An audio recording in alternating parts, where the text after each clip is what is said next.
Sixth conversation. The woman said to the man the Pan-European Film Festival was going to be right there in Chile that year, and she was so excited. Then the man replied to her, he had heard that they were also highlighting the works of the independent film maker that year, and what that meant. The woman explained to him, in the previous year, only the filmmakers who had had a company that had supported them had been eligible for award, but then even other filmmakers who had had no outside support would be reviewed and awarded. Then the man commented that sounds fair enough. Eighth conversation. The man got the woman's attention, and he wanted to know if he could switch his shift from night to day for the following day.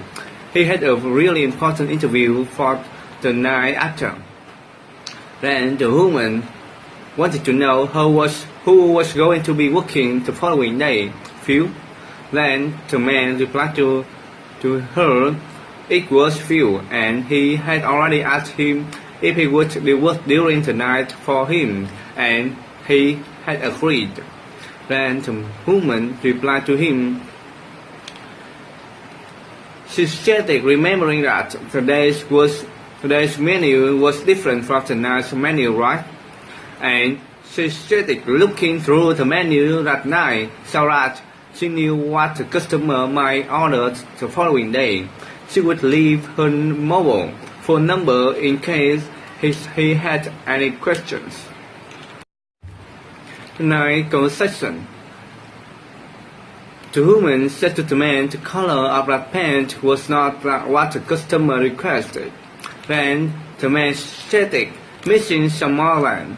That pant was supposed to be picked up late that day, and actually it was almost time for the customer to come to pick it up. Then the woman replied to him, she would have to mix up new pack of white pants by hand since the machine didn't seem to be working properly.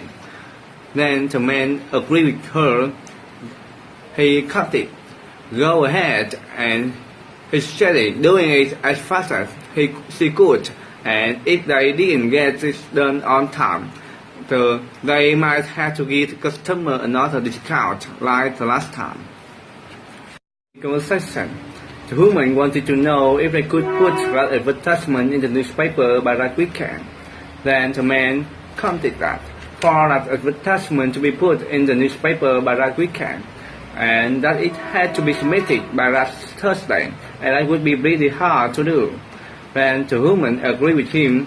However, she had forgot that Mr. Johnson needed to approve it first, and he wouldn't be back from his trip until Wednesday, and so she guessed they were going to give it another weekend then. Then the man started having 2 days to finish it, and then they could show it to Mr. Johnson as soon as he got back, and he started giving it a shot.